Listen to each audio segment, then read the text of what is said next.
우리 하나님 말씀 오늘 보도록 하겠습니다. 히브리서 5장 12절부터 14절까지 같이 합독하겠습니다. 히브리서 5장 12절부터 14절까지 제 성경으로 358페이지입니다. 합독하겠습니다. 시작. 때가 오래되었으므로 너희가 마땅히 선생이 되었을 터인데 너희가 다시 하나님의 말씀의 초보에 대하여 누구에게 가르침을 받아야 할 처지니 단단한 음식은 먹고 젖이나 먹어야 할 자가 되었도다. 이는 젖을 먹는 자마다 어른아이니 의의 말씀을 경험하지 못한 자요 단단한 음식은 장성한 자의 것이니 그들은 지각을 사용함으로 연단을 받아 선악을 분별하는 자들이니라. 아멘. 할렐루야, 반갑습니다. 우리 이곳 가운데 또 가정에서 들으시는 모든 주의 자녀들에게 성령의 은혜가 충만하게 임하길 축복합니다. 오늘 말씀을 보도록 하겠습니다. 오늘 무지의 문제점이라고 하는 제목을 가지고 볼 텐데요. 제가 좀 책을 좀 바꿨어요. 제가 책이 두 개가 있었는데 원래 봤던 것이 아니라 오늘 전 이거를 제가 보고 좀 하도록 하겠습니다. 왜냐면 번역의 문제가 좀 있어서 가지고 제가 원래 보고 있었던 그 책 자체가 번역이 조금 어렵게 됐더라고요. 제가 읽어보니까 무슨 내용인지 저도 이게 직감적으로 와닿지 않아 가지고 한번 조금 쉽게 번역된 것을 가지고 오늘은 하도록 하겠습니다. 그래서 여러분들 보시면 이제 크리스천이 무지와 이야기하는 그 대목을 여러분들이 찾아서 보시면 되겠습니다. 오늘 히브리서 기자의 내용을 좀 보시면요. 오늘 이제 이렇게 이야기하죠.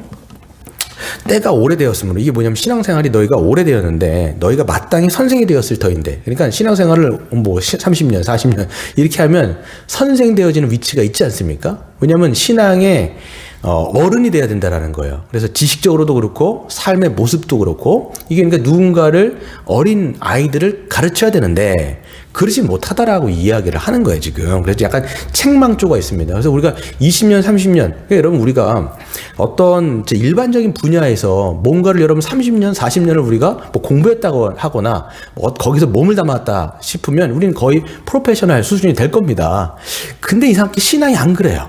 그래서 오래 신앙생활을 해도 어떤 지식적인 부분들, 어떤 삶의 부분들, 이런 것들이 이제 요즘에 어떤 책들을 번역할 때 어른 아이라는 막 번역을 하는데 좀 그런 것 같아요. 그래서 몸은 성장한 것 같은데 영적인 어떤 부분에 있어서는 여전히 어린이처럼 징징대어지거나 찡얼대어지거나. 그래서 이제 목회자들이 가장 어려워하는 목회가 뭐냐면 베이비시터 목회인 거예요. 그래서 그냥 뭐 아우르는 목회, 이거 굉장히 어렵거든요. 그러니까 누군가는 좀 잘하게 되어지면 그 잘한 사람이 어린 사람들을 케어하는, 이렇게 했을 때 교회가 건강해지는데, 뭐 사람 수는 많아질 수 있어요. 20명, 30명, 뭐 50명, 100명 했는데 계속 동일하게 어린이들만 많아지는 거죠. 500명이 되어도 또 다 이런 사람들이 어린이들만 있는 거예요. 선생은 없고. 그럼 굉장히 힘들어지는 거죠. 그런 것들을 이제 책망을 하는 쪽인 거예요. 그래서 되었는데 너희가 다시 하나님의 말씀의 초보에 대하여 누구에게서 가르침을 받아야 할 처지니, 그러니까 기초를 쌓았으면 이제 핵심도 알아야 되고 더 깊이 좀 알아야 되는데 그걸 못하고 있지 않냐. 그래서 말씀의 초보에서 벗어나지 못하는 거예요. 말씀의 기본, 예수 믿고 구원받는다, 이 정도의 얕은 지식을 가지고 있는. 그래서 신학자들이 이야기하는 게 뭐냐면 기독교의 피상성이 굉장히 문제다, 이렇게 얘기하는데, 그러니까 성도들, 이제 우리 모두 생각해 보세요. 여러분도 생각해 보세요. 내가 신앙생활을 많이 하면 많이 할수록, 오래 하면 오래 할수록 나의 신앙의 어떤 지식적인 측면에서도 이게 깊어졌는 걸 한번 생각해 보세요. 내가 어떤 삶의 부분에서도 깊어졌는가, 하나님과의 관계, 다른 성도들과의 그 관계가 깊어졌는가, 이런 부분들을 점검하지 않으면 여전히 이 신앙의 초보에서 머물 수밖에 없다, 이렇게 얘기하는 거죠.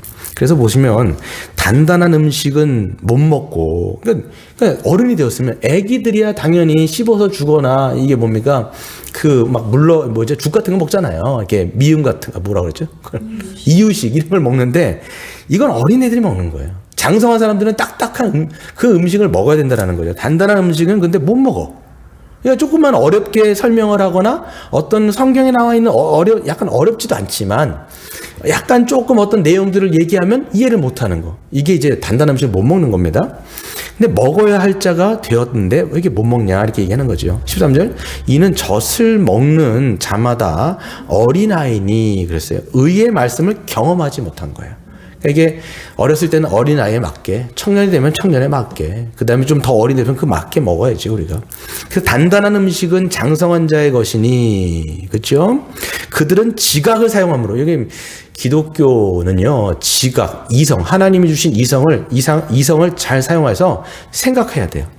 그래서 로마서에 나와 있는 12장 1절에서도 보면 너희의 마음을 새롭게 하여 할 때 그 누수도 마음이 어떤 이게 정서적인 부분이 아니라 지각하고 굉장히 연관되어 있는 단어입니다. 그래서 새롭게 지각이 우리가 새롭게 된 사람은 그 새롭게 된 지각을 통해서 생각하고 분별하고 그것을 통해서 이 믿음이 연단을 받아 선악을 분별하는 자다. 그러니까 여러분 기독교는 생각을 하는 거예요.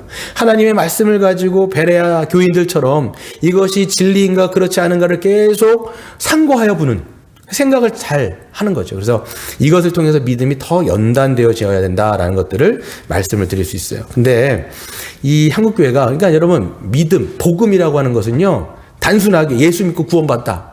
맞아요. 맞는 말인 일면 맞지만 더 그 복음에 대해서 풍성한 지식들이 있어야 되는데 그냥 교회 와가지고 그냥 그런 단순한 지식 하나 갖고 그냥 신앙생활을 오래 해버리는 거예요.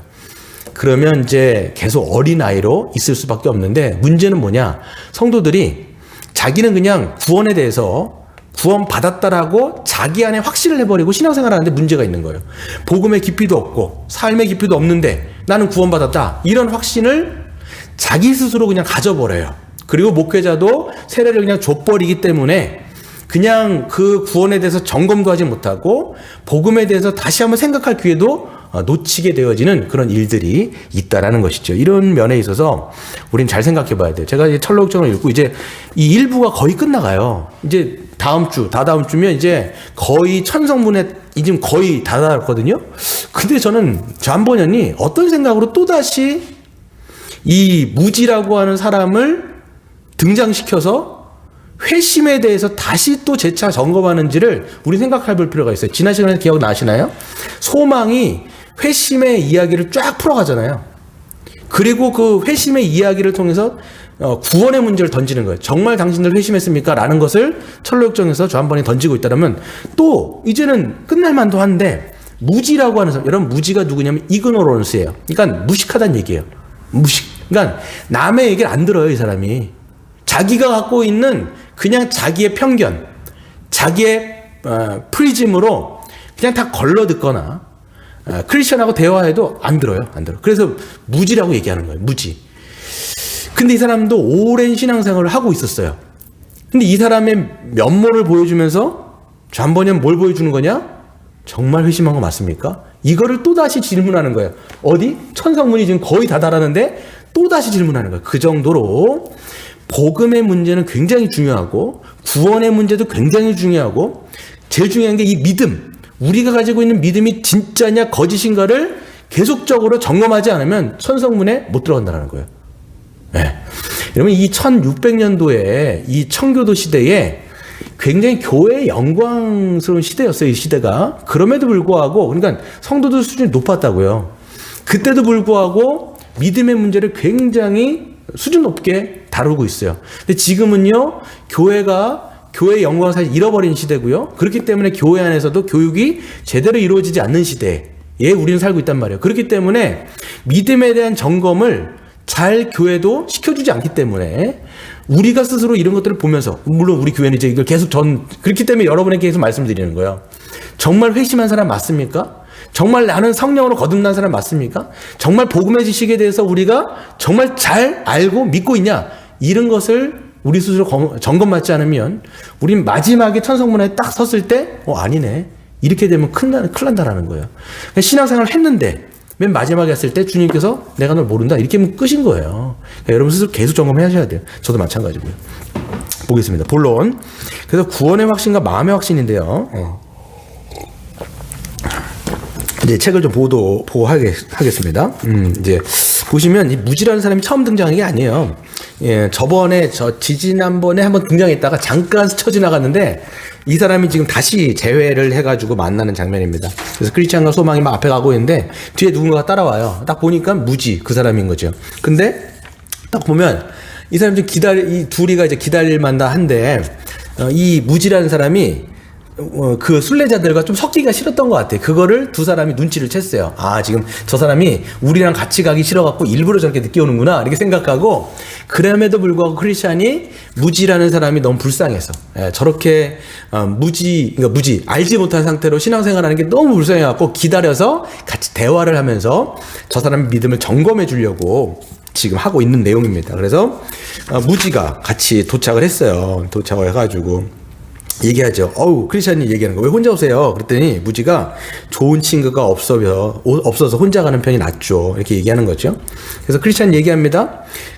이제 소망한테 얘기하는 거예요. 그는 우리와 동행하는 것을 좋아하지 않나 봐요. 이렇게 얘기하면서 하거든요. 그러면서 여기서 한 가지 물어봐요. 뭐 이렇게 단도직입적으로 물어보는 게 어렵지만 여기는 지금 존 버년이 카운터 파트너를 상정하면서 우리들에게 지금 질문을 던지고 있다고 여러분 생각하셔야 돼요. 크리스찬의 입술을 통해서 우리에게 계속 질문을 던지는 거예요. 어떤 질문이냐? 당신의 영혼은 괜찮습니까? 이렇게 물어봐요. 당신의 영혼은 지금 어떤 상태인가요? 이게 뭐냐면 구원의 확신을 물어보는 거예요. 구원의 확신.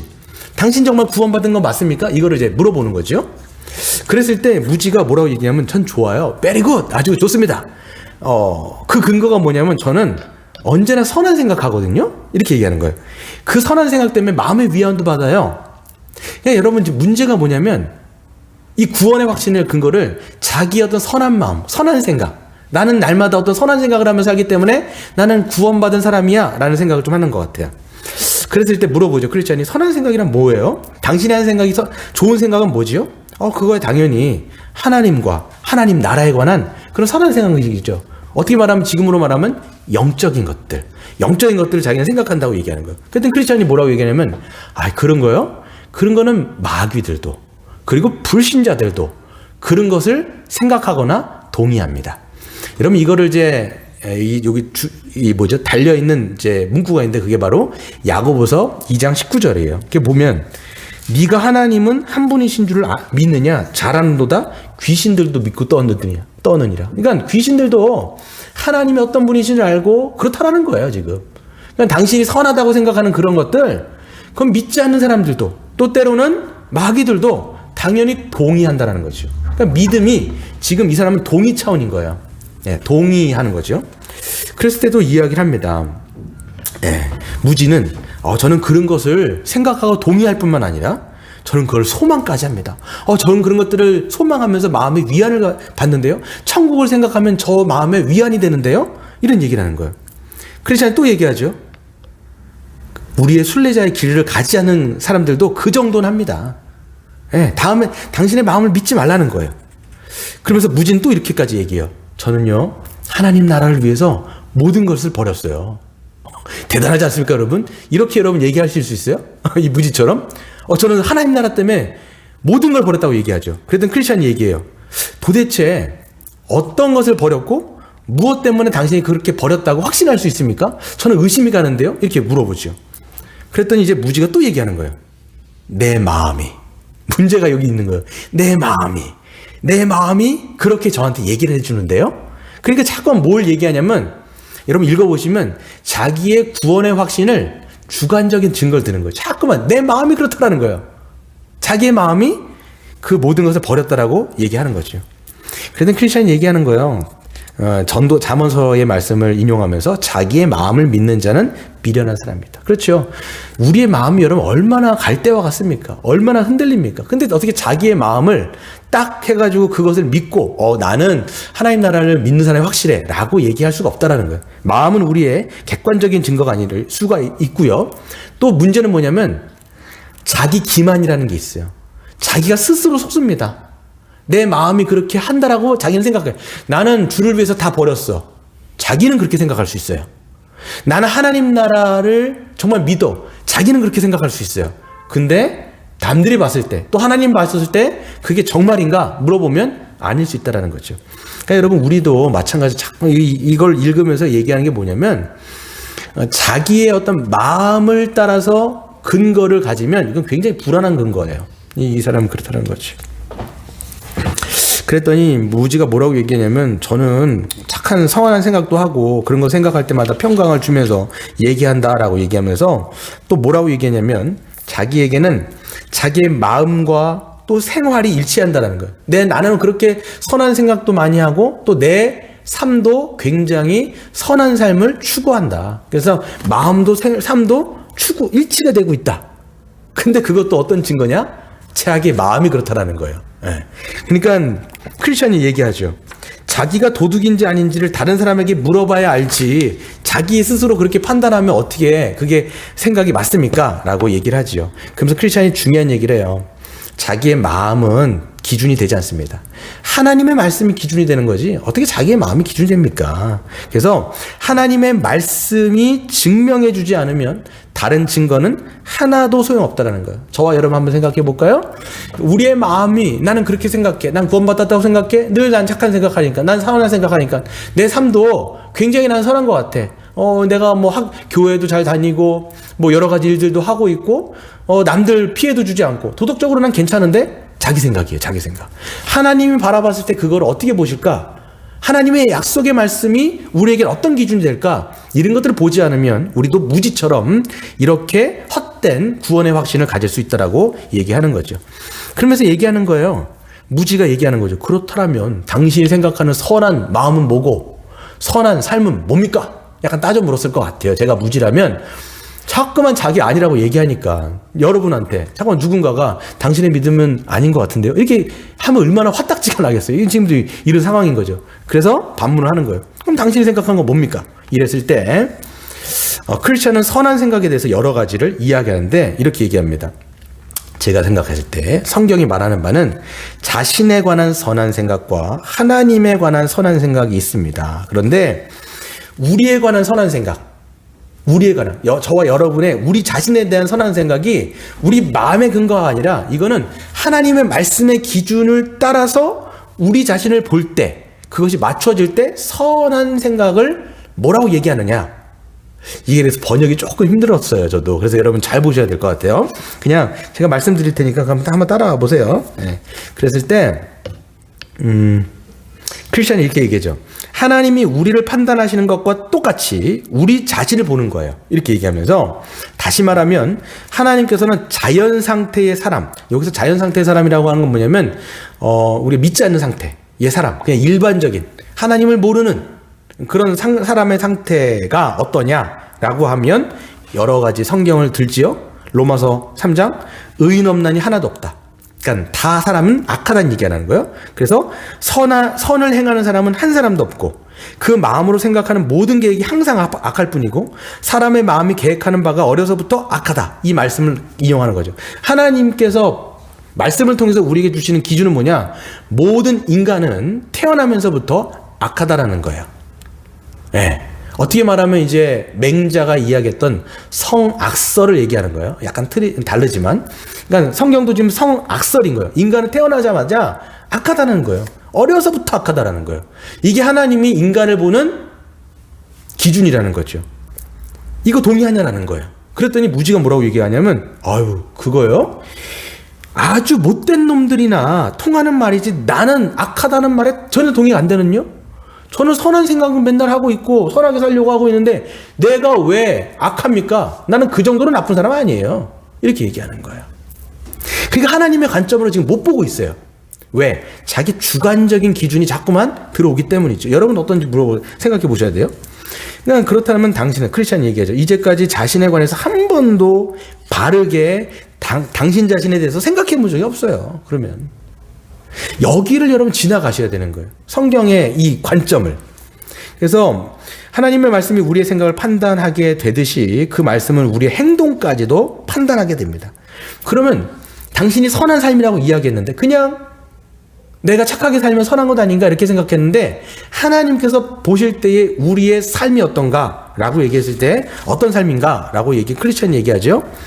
인간의 삶은 구부러져 있고 바르지도 못하며 삐뚤어져 있다라고 하나님께서 말씀하셨습니다. 저들이 본래 옳은 길에서 벗어나 있으나 깨닫지 못한다라고도 말씀하셨죠. 당연히 그렇지 않겠습니까? 하나님을 알지 못하는 사람들은 마음이 악하기 때문에, 하나님을 떠나 있기 때문에 악한 자로서 그 악한 마음을 가진 사람들이 당연히 선한 길을 갈 그 가능성은 제로겠죠. 왜냐면 마음이 삐뚤어 있는 사람이 올곧은 길을 간다? 이거는 뭐 어불성설이죠. 마음이 삐뚤어져 있기 때문에 좌로나 우로나 치우치며 이 사망의 그냥 삐뚤어지는 길을 갈 수밖에 없다라고 이야기를 하는 것입니다. 그랬을 때 이제 쭉 얘기를 하면서 그렇죠? 그래서 하나님께서 우리를 바라보시는 생각은 뭐냐? 하나님께서는 우리 마음의 가장 깊은 곳까지 생각하시는 분이고 우리의 마음 깊은 곳까지 언제나 그분 앞에서는 드러나 있으며 설령 우리가 선하다고 생각하는 것조차도, 그렇죠? 우리가 생각할 때 선하다고 생각하는 것조차도 하나님 앞에서는 악취를 풍길 뿐입니다. 그래서 우리가 아무리 최선을 다해서 선을 행한다 해도 우린 주님 앞에 설 수 없는 존재입니다. 딱 얘기를 하는 거예요. 그러니까 하나님의 관점에서 봤을 때 우리는 악하고 악한 길을 가고 있는 거예요. 근데 이 무지는 자기가 선하다고 생각하니까 선한 길을 가고 있다라고 착각하면서 신앙생활을 지금까지 해온 거예요. 그러니까 딱 얘기하죠. 무지도 여기서는 딱 맞장구를 쳐요. 당연하죠. 그럼 당신은 내가 뭐 최선의 행위로 주님 앞에 설 줄 알았습니까? 저도 그리스도가 필요한 사람이라는 거 저도 알아요. 저도 그냥 저의 선행으로 하나님 앞에 설 수 없다는 거 저도 알고 있어요. 당연히 알죠. 그러니까 크리스찬이 물어보는 거예요. 그럼 당신 어떻게 하나님 앞에 설 수 있다고 생각하십니까? 이게 뭐냐면 당신이 믿고 있는 믿음에 대한 내용을 저한테 좀 말씀해 주실래요? 이렇게 얘기한 거예요. 근데 무지가 이렇게 얘기하죠. 간단하게 말해서 의롭다함을 얻기 위해서는 그리스도를 믿어야 한다고 생각합니다. 굉장히 자기가 믿고 있는 바에 대해서 딱 얘기한 사람이에요. 여러분 같으면 얘기할 수 있겠어요? 여러분, 우리가 믿음의 내용을 그래도 이 사람은 어느 정도 갖고 있는 사람이에요. 자기가 뭘 믿고 있는지, 내가 믿음으로 하나님 앞에 의롭게 된다는 그런 기초 지식, 말씀의 초보를 갖고 있는 사람이에요. 여러분 누군가가 여러분에게 그걸 물어본다면 여러분 어떻게 대답하시겠어요? 나는 이런 걸 믿고 있습니다라고 얘기할 수 있어야 돼요. 그래서 이 사람은 얘기를 한 거예요. 그래서 그런데 이렇게 얘기하죠. 크리스찬이 그분이 필요하다는 것을 깨닫지도 못하면서 그분을 믿어야 한다고 생각하니 당신은 타고난 약점도, 지금의 약점도 모르고 있으면서 예수 그리스도가 절대적으로 필요하다는 사실을 어떻게 그렇게 말할 수 있습니까? 라고 얘기하는 거예요. 왜 그러냐면 보세요. 이 무지의 지금 문제점이 뭐냐면 자기가 하나님 앞에서 악하다라고 생각도 안 한 사람이에요. 그리고 자기가 선한 길로 가고 있다라고 착각하고 있는 사람인데 어떻게 그리스도가 절대적으로 나의 구원에 필요하다라고 이야기할 수 있겠냐라는 거예요. 논리적으로 안 맞는다라는 거예요. 당신이 선한 삶을 살고 있다고 생각한다라면 예수는 굳이 필요가 없습니다. 근데 왜 예수가 필요하다라고 이야기하십니까? 당신의 말은 논리가 안 맞아요. 이렇게 크리스찬이 그의 문제의 핵심을 정확하게 찔러 얘기하죠. 그러면서 그럼 다시 한번 묻겠습니다. 당신은 어떤 걸 또 믿고 있습니까? 더 복음에 대한 핵심에 대해서 말해보라고 얘기하죠. 그러니까 여러분 무지는 다 말아요, 자기가. 그러니까 여러분 말할 수 있냐고 여러분 생각해 보셔야 돼요. 말한다. 그러니까 무지가 이렇게 하죠. 그 모든 것을 저는 충분히 믿으니까요. 그러니까 말해보는데 뭐라고 얘기하냐면 이래요. 무지가 대답하는 답변이었습니다. 나는, 여러분 잘 한번 들어보시면서 뭐가 틀렸는지 한번 보세요. 나는 그리스도께서 죄인들을 위하여 돌아가셨다라는 사실을 믿고 또한 내가 그분의 법을 지키면 은혜로 나를 받아주셔서 저주받지 않고 하나님 앞에 의롭다함을 얻게 된다라는 것을 믿습니다. 이렇게 얘기해요. 뭐가 틀렸을까요, 여러분? 예수 그리스도께서 자기를 위해서 십자가에 죽었다는 걸 믿어요. 근데 두 번째 내용이 이 서술이 틀렸어요. 왜 그러냐면 내가 하나님의 율법을 지켜 은혜로 하나님이 나를 받아주신다는 것. 뭐예요? 자기의 행위가 여기에 지금 끼어 들어간 거예요. 예수 그리스도의 모든 공로로 인하여 내가 구원받은 게 아니라 나의 행위가 지금 섞여서 들어가는 거예요. 이게 갈라디아에서 다루는 문제잖아요, 지금. 그러니까 이 사람의 문제점은 정확하게 여기서 뭐냐? 보세요. 내가 완전하게 죄인이 아니고 내가 완전하게 악인이 아니다라는 그 전제가 지금 거기에서 시작을 한 거예요. 그러다 보니까 내가 뭐 선하다고 생각하다 보니까 악한 게 조금 있긴 있는 거예요. 그러니까 이걸 뭘로 보충해야 되냐면 그리스도께서 나를 위해서 죽으신 십자가의 문제로 용서를 좀 받아야 되는 거예요. 근데 완전하진 않아요. 그리스도께서 완전한 의를 나에게 주실 필요는 없어요. 왜? 나도 선하니까 이렇게 되는 거예요. 그러니까 하나님의 은혜를 잡긴 하는데 플러스 자기의 행위가 딱 끼어버리는 거예요. 그래서 완전한 구원을 이룬다라고 완전한 착각 속에, 그래서 여러분 전제가 다른 거예요. 하나님의 기준은 우리가 완전 죄인이고 완전 악인이고 우리는 절망적인 가능성이 없다. 여기서 시작하는 사람은 그리스도의 의를 확 받아들일 준비가 돼 있는 거예요. 이게 회심이 은혜 줄이고 목마름으로 저는 안 되니까 하나님 좀 도와주세요, 살려주세요 이렇게 해갖고 매달린 거고, 이 사람은 자기의 어느 정도의 선한 삶을 근거로 했기 때문에 그리스도를 조금 도움을 받으려고 하고 있는 거예요. 이게 완전히 큰 차이를 얘기하는 거죠. 그러니까 크리스찬이 딱 그 사람의 믿음에 대해서 분석을 하면서 딱 얘기를 합니다. 내가 한마디 하겠어 얘기하면서, 당신의 믿음은 첫 번째 환상적인 믿음을 갖고 있습니다. 두 번째 잘못된 믿음을 갖고 있습니다. 왜? 당신의 행위가 끼어있기 때문이죠. 세 번째 허황된 믿음을 갖고 있습니다. 네 번째 당신의 믿음은 가짜 믿음입니다. 그렇게 분명하게 선언을 해버려요. 그래서 당신이 이런 믿음을 가지고 있으면 율법에 의해서 자신을 잃어버린 상태를 깨닫게 되어지고 결국은 나중에 하나님 나라로 들어가지 못해요. 그러니까 빨리 참된 믿음을 가지셔야 돼요. 그러면서 호소하는 정도로 소망과 함께 그 사람이 잘못됐다라고 딱 얘기합니다. 그러면서 진정한 믿음을 이야기하는데, 진정한 믿음은 이런 거예요. 이 그리스도의 의를 받아들이는 것이라는 것입니다. 그래서 그리스도의 의의 옷자락 아래 우리 영혼의 수치가 완전히 가려짐으로써 우리는 흠없고 티 없는 모습으로 하나님 앞에 나아가 받아들여지고 저주에서 벗어나게 되죠. 그러니까 또 다른 그 책에 보면 예수의 품속으로, 품자락으로 완전히 들어가셔야 돼요. 우리는 정말 죄가 많고 흠이 많고 우리로는 이 죄가 가려지지도 않기 때문에 그리스도가 이루신 모든 완전한 의에 완전히 들어가셔야 됩니다. 당신의 어떤 행위를 절대로 주장할 수 없습니다. 그런 생각이랑 일절하지 마시고 그런 의를 가지고 있어서는 완전히 버려야 됩니다 라고 이야기를 하는 것이죠. 그럴 때 무지가 딱 하는 반발이 뭐냐면, 그러니까 여러분 자기의 선함을 근거로 얘기하는 사람은 딱 반발을 이 지점에서 하는 거예요. 복음을 딱 들었을 때 너무 허황되다고 생각하는 거예요. 어떤 허황되냐면 이렇게 얘기해요. 뭐라고 그러세요? 아니 이것 보시오. 우리의 행위 없이 믿기만 하면 된다니. 우리는 상관없이 그리스도 혼자서 하신 일만 믿으라고 하는 것입니까? 그렇다면 이런 것은 자기 기만은 우리 욕망의 고삐를 풀어놓아 우리 마음대로 살게 할 것입니다. 우리가 그리스도 한 분의 의로 모든 죄에서 벗어나 의롭다함을 입게 된다라고 믿는다라면 우리가 어떻게 살든 무슨 상관입니까? 이렇게 됩니다.